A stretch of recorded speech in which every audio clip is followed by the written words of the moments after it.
Today I want to talk about unpleasant thoughts. We may have situations or people or things that we don't like so much in our lives, that are still part of our current reality or that were part of our reality in the past, and that we struggle to erase them from our minds.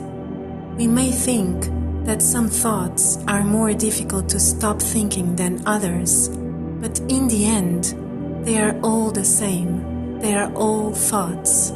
So, what to do when we keep thinking about something that brings our vibration down and ruins our daily life?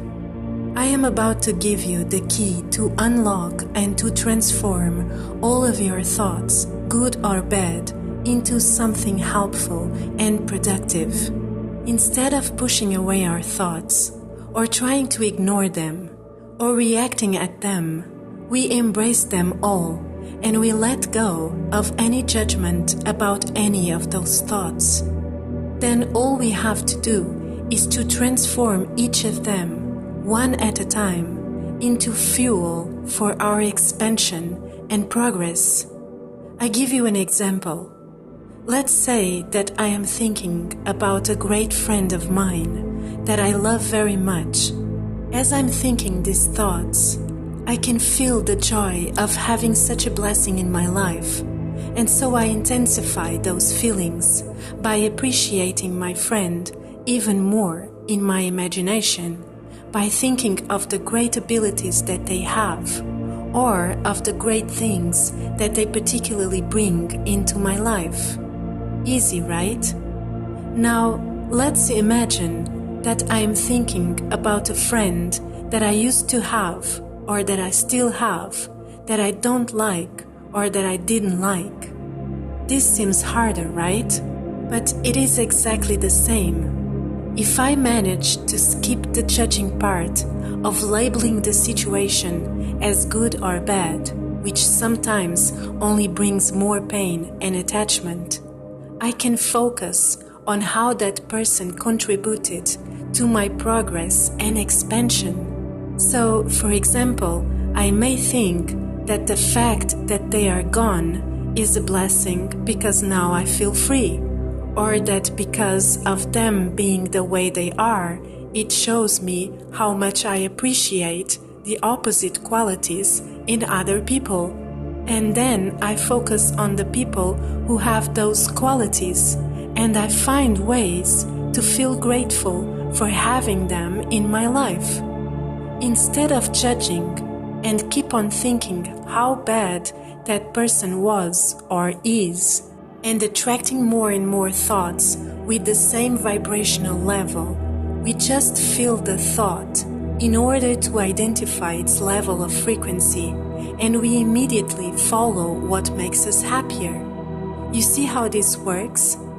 This is like processing food. When we eat, the food that we eat transforms in cells and other parts of our bodies, despite of what we decide to eat, right? It is the same in what comes to thoughts. They are all thoughts, despite of what we are thinking, and in the end, what we feel is what actually matters the most. So, instead of using only some of the thoughts to feed our purpose or evolution, ourselves as souls, and the rest of them as a destructive weapon that kills our dreams and creates resistance, why not using all of them for the exact same purpose that only benefits us? All we have to do is to maintain or to raise the frequency of each thought, depending on its nature, according to how we feel every time we think them. Now, in order to use this technique, we have to become conscious of our own thoughts. I mean all of them. The more we manage to do this, the more we are capable of then transform each of them into food for our happiness and inner peace. And don't worry, because with time, this gets easier and easier until it becomes so natural that we do it instantly without even thinking. So, today, let's be the conscious creators of what our minds deliver. Let's convert every mental low vibration into a higher frequency of joy, no matter the circumstances that we are facing.